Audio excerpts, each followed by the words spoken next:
Alright, it's a question I've been asked. Somebody sent me a email asking me, saying that a lot of people are saying that Muhammad Ali, if he fought against Bruce Lee, that he would win. And he says that he disagrees, but he wants to see my opinion. Um,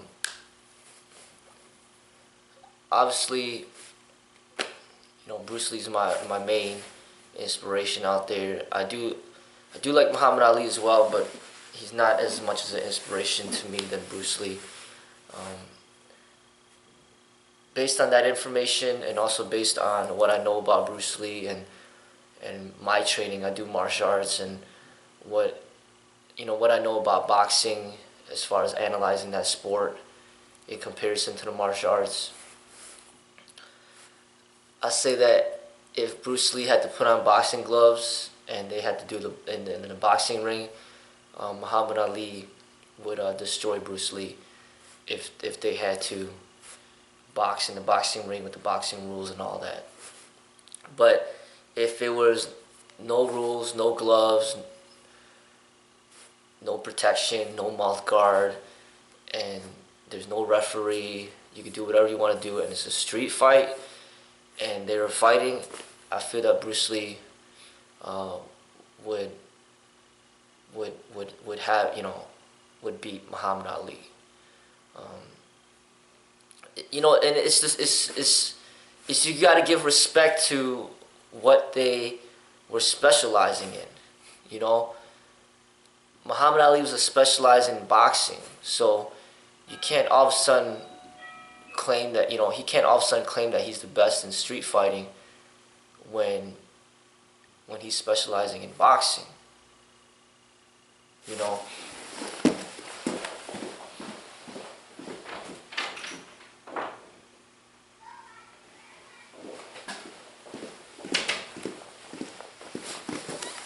It just doesn't work that way. I mean, his specialty was in boxing, and he even lost in the boxing ring several times.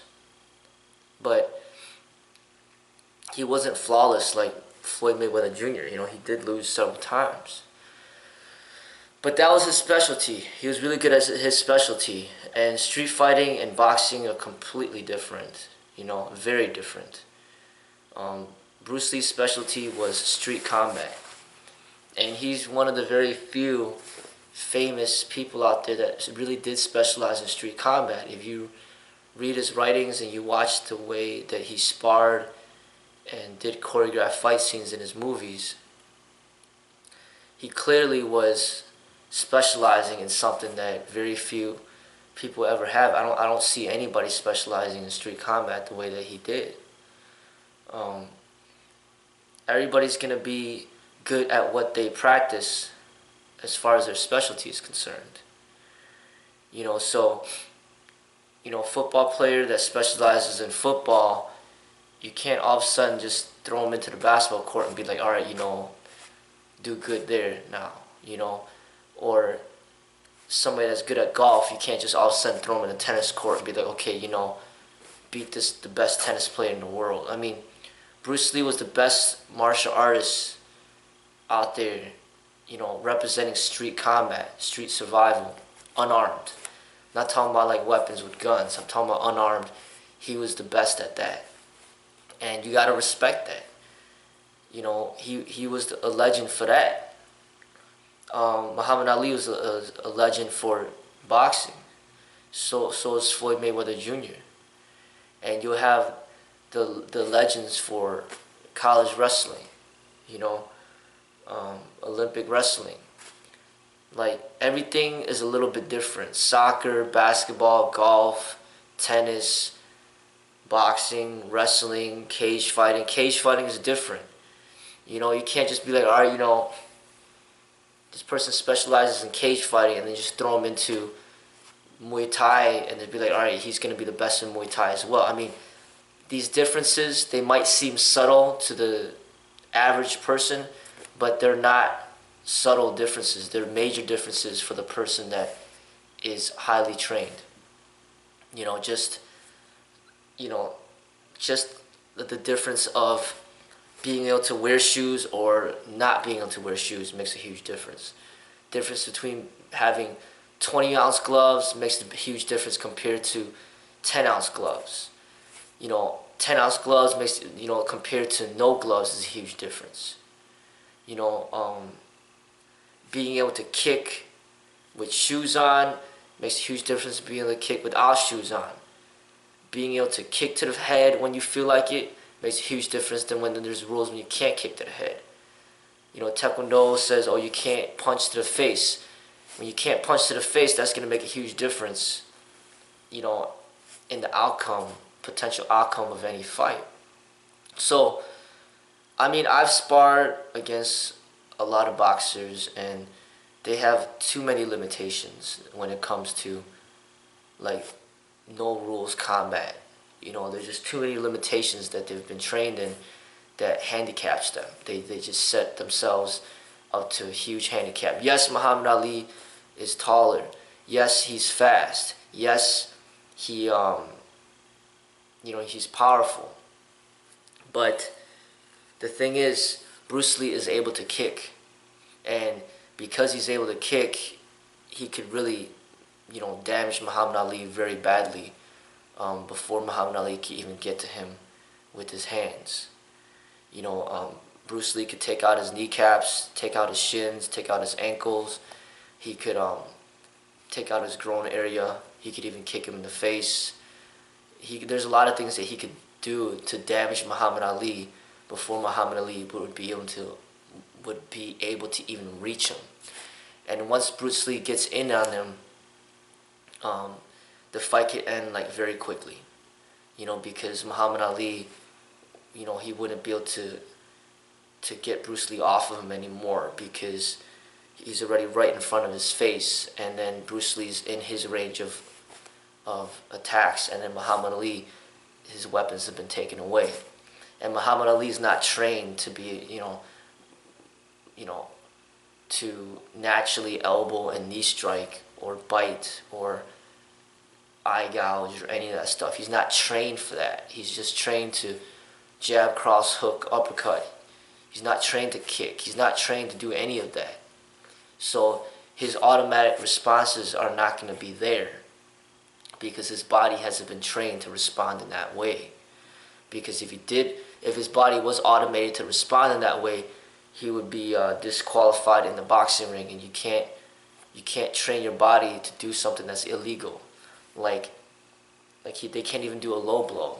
So they're trained not to do any low blows. They're trained to do a hook punch instead of an elbow strike when the opportunity is available. So all these trained automated responses is going to set a handicap for Muhammad Ali in a street fight against Bruce Lee. Where Bruce Lee has none of those limitations. He could do whatever he wants, whatever he needs to do to take care of his opponent. The way that he demonstrated him taking out Kareem Abdul-Jabbar in the game of death would be exactly how he would be able to handle Muhammad Ali. But it would be even easier because Muhammad Ali was even shorter than Kareem Abdul-Jabbar, and also Muhammad Ali didn't even know how to kick at all. He wouldn't even be kicking at all. Whereas Kareem Abdul-Jabbar was a student of Bruce Lee, and Kareem was also kicking. He wasn't just punching either. And Kareem was trained in other things. So Kareem was trained in the martial arts like Bruce Lee, but yet he still cannot beat Bruce Lee because he's not at that level. But Muhammad Ali would be too restricted. He wouldn't be able to do any of the other things that martial artists can do, and that's is what sets the limitations. It doesn't even have to be Bruce Lee. It could be somebody that's not even as good as Bruce Lee that can defeat Muhammad Ali in a street fight because they don't have those limitations that boxers would have. So like I said, I'm giving credit for what they're good at. I'm not saying that Bruce Lee would be able to put on boxing gloves and beat Muhammad Ali. That's just absurd. There's no way. It's not going to happen. But at the same token, Muhammad Ali, just because he's good at boxing, doesn't give him,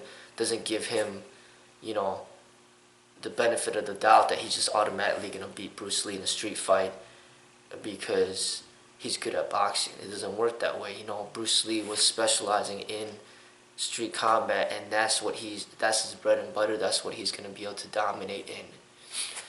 And you know, even when it comes to size advantages in a street fight, those advantages can really be taken away pretty quickly. You know, I know from experience, from sparring my whole life against people that have been bigger than me, and then I know for a fact that just because you're big doesn't mean that you're gonna win.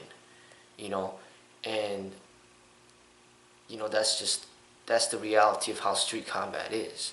But in a sporting context, you know, size becomes more of a contributing factor towards the outcome of a certain match, because it's based around a sport context, and a lot of the techniques that are most beneficial for smaller people for survival situations are banned in all sports. So essentially the tools of survival that small people would use to their advantage are simply not allowed in the sport context. So it's not the sport context. The combat sports are all developed to work against the smaller person. So somebody like Bruce Lee, who's small like Bruce Lee, can only utilize his full potential in a no rules situation. But as soon as you impose rules on him, then the bigger person usually will have the advantage in a sport context, you know. But yeah, I mean that's my opinion on it, and based on my experiences, you know. And you know, you don't really see anybody representing like real martial arts, real street combat, and that's what they specialize in. They don't do anything else. Bruce Lee, that's what he did. But you see a lot of people, they're either boxers, they're either wrestlers, they're either cage fighters, they're Thai boxers. They specialize in Taekwondo point sparring, karate point sparring, judo tournaments. Almost every single combat sport that you see out there is all specialized around some sort of tournament that's revolved around some set of rules. But Bruce Lee was not bound by any of that, and that's why he has, you know, he's a representation of the elite when it comes to the real martial arts. And nobody else coming from these sports can touch him in that area because it's a different category, you know. So it's just a different combat reality. So if you integrate firearms, then it changes everything completely as well. Then you can no longer say that Bruce Lee would be the king of street combat involving firearms. That is a complete different thing. The firearms changes everything. Even if you integrated samurai swords or just swords in general, any swords, and you said, okay, we're fighting on the streets with swords, then Bruce Lee wouldn't be the king of that either, because that's not what he specialized in. He specialized specifically on street combat, unarmed, and that's what he was the best at. But, you know, you can't just be like, all right, you know, now Bruce Lee has a samurai sword, and if you put him against Musashi, will Bruce Lee win? No, he won't, because Musashi was a master of the samurai sword, and in that range of combat with that weapon, he's known to be the best of the best. So Musashi's represent the top of the line when it comes to sword fighting, and then we don't even know who's representing the top of the line when it comes to firearms, because it's just such a spontaneous and dynamic situation where you just die as soon as you lose. Who can claim that title? Like, nobody could really claim it, because it's just immediate death. I mean, you'd be lucky if you even survived one match in a gunfight. You know, and then as you keep going, it's like playing Russian roulette. You're playing Russian roulette with a revolver, and there's one bullet in there. You're gonna get that one bullet. Either it's gonna be the first shot, the second shot, third, fourth, fifth, or sixth. You're gonna end up getting that bullet, and then you're gonna die. So like the most that you could win is 5 in a row, and then you're just gonna die in the 6th one. That's kind of how street combat with firearms would end up being if you just had people straight up competing with real guns on the streets. So we don't know who would be the #1 firearms person in the world that's ever lived. But we know about Musashi, for example, and then you got somebody like Bruce Lee, who is pretty much the king of unarmed combat, you know. And then you might have people out there that specialize in stick fighting, like maybe some of these, that's what the Filipino martial arts are known for, like Filipino stick fighting. You might have some people that specialize in that, and you can't just say, oh, you know, Bruce Lee would just beat them, because Bruce Lee, even though he knew how to use the sticks, that still wasn't his specialty. So if somebody specializes in stick fighting and you put, you know, he's going to be the king in that, because he specialized his whole life in that, you know. So it's all these different subcategories of what you want to specialize in. And you can't just jump into another category and just be like, all right, I'm the king of this one and two. It doesn't work that way, you know. And you even see it in the Olympics, you know. Somebody like Usain Bolt, you know, he was able to get the 100, he's the king of the 100-meter dash. But then he also ended up becoming the king of the 200-meter dash, just because they're so similar in running methods. It's just you know, just double the length. So he mastered both. Nobody can even touch him. But you can't throw him into a marathon and just be like, all right, you know, be the king in that. And then throw him into, you know, even a half marathon, be like, all right, be the king in that. You can't even throw him into a mile run and be like being the king in that. It doesn't work that way. You specialize in something, and that's what you're gonna master. But you can't be, you know, a master of everything. So I give credit to Muhammad Ali for being a master of boxing, but it doesn't mean that he's a master of street combat. You know, Bruce Lee was a master of street combat when it comes to unarmed combat. All right, Musashi's a master of like swordplay, even though there's no videos of us watching him, just the stories and the history. You know, talking about how many wins that he had in a sword fight. I think they had like over 69, and if that's recorded in history, who can really win 69 sword fights in a row with real swords? I'm not talking about wooden swords, I'm talking about real swords. You know, so that's something serious right there. You know, I acknowledge Floyd Mayweather Jr. to be a master in his in the boxing as well. You know, the cage fighting is just something I don't really respect that much as a sport. I think that sport is very much unintelligently developed. It's not properly developed with rules that are even, you know, something that I would acknowledge as, you know, I don't really respect that sport. You know, the rules are just not, they're not intelligently developed to determine who's the best at that realm of combat fighting, you know. So I don't even recognize anybody as mastering a master cage fighter. I don't. Now there might be people that are masters in Taekwondo's point sparring, but because that sport is not really in mainstream in America, we don't really know who is the master to that way of combat and under those set of rules. And same thing with karate, same thing with judo, same thing with wrestling. I don't know who's the master of wrestling, even though it's been around for so long. It's just a lot of this stuff goes unrecognized, unknown. You don't know who these people are.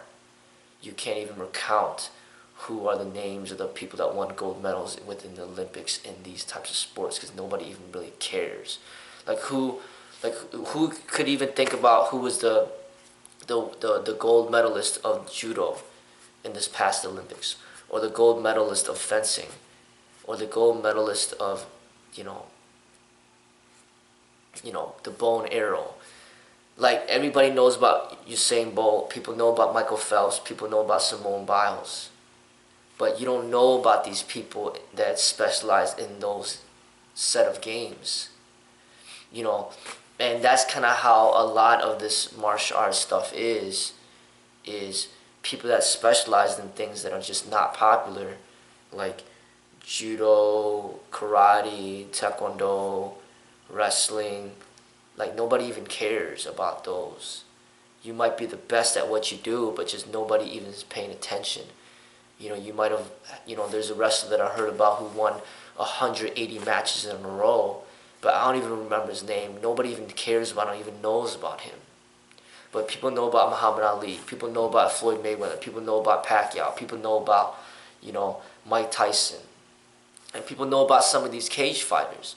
But that's because mainstream has been pushing these events to the broader audience to recognize these athletes in what they do. But there's a lot of people that specialize in things that are not mainstream, that are good at what they do, and you cannot just say that just because this popular athlete in this sport is good at what he does will mean that he'll automatically be successful in something that's not mainstream, and then all of a sudden he gets famous. It doesn't work that way. So I respect people for what they specialize in. Taekwondo people specialize mainly on the kicks. Boxers specialize in the punches. Cage fighters have their set of rules in what they do. Wrestlers have their set of rules. Fencers have theirs. Okay? Everybody has their set of rules in what they do. Bruce Lee is just somebody who's one of the very few people in this world that specialize specifically for street combat with no rules. But very few people would specialize in that because there's really no way you can make money off of that the way that you can make money off of combat sport. And that's why a lot of people refuse to specialize in what Bruce Lee specialized in, because there's no opportunity for money in that area or fame. So a lot of people will give up the desire to train in that specialty and rather limit themselves to boxing or cage fighting so they could, potentially have the opportunity to become famous and make a lot of money. There's a lot of enticement. When you got somebody like Floyd Mayweather Jr. is pretty much like the richest athlete in the entire world, who's a boxer. So you could either be rich like him and famous like him, or you could be somebody that's broke, poor, or somebody that's just average, that nobody knows but's really good at martial arts, but you don't have a lot of money. So you think about it, a lot of people will be like, what, I'm gonna head towards the money. So that's why you'll always bump into boxers out there, you always bump into fighters out there and wrestlers out there, because everybody's have a dream of getting to that professional level of that sport. All wrestlers would dream of going to the WWE. All boxers would dream to become professional. All fighters would dream to go to the UFC. But what dreams does a martial artist have? He doesn't have any dreams. He's just training in what he loves to do, which is analyzing combat in a street context, and that is his love. And there's really no money involved in that.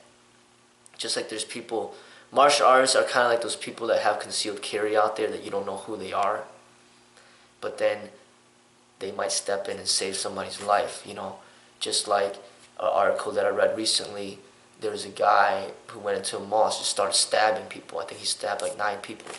And then an off-duty police officer took out his gun and shot and killed the guy with the knife. Now, he didn't have to do that.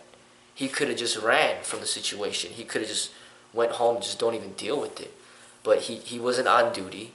He wasn't in uniform. He had his gun on him, and then he chose to take care of the situation. Now, he took care of the situation. He saved people's lives, but he didn't get money out of it. He didn't get fame.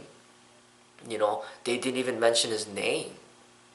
You know, they didn't. You don't know how he looks like. You know, they didn't give him money. They didn't be like, oh, you know, you did such a great job. Here's $1 million. They don't do that. So he didn't get fame. He didn't get money. But yet he was the one who took care of a dangerous situation to save other people's lives. That's kind of like what a martial artist is. You know, he takes care of situations that are real situations involving life and death. He is there for that. That's what he specializes in. And then you get a boxer, somebody like Mayweather, who's playing a boxing game inside a ring, who's making millions of dollars just entertaining people. He's not saving anybody's lives. But yet he's the one who's getting all the money from being rich.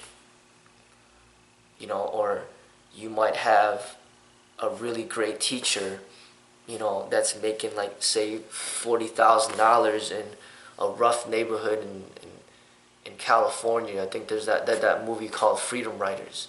You know, it's based off a story of a real teacher who pretty much changed the lives of the students that she taught. And it was like a rough neighborhood, and there's killings everywhere. And this teacher served to be such a huge inspiration for all the students. Now, she's only making a basic salary for what she does, but yet the person that played her role in the movie Freedom Writers, I think her name is Hilary Swank or something. I forgot what her last name is. But she made millions of dollars making that movie, and she's not even a real teacher. So here you got a multi-million-dollar actress that played the role of the real teacher that makes much more money than the real teacher.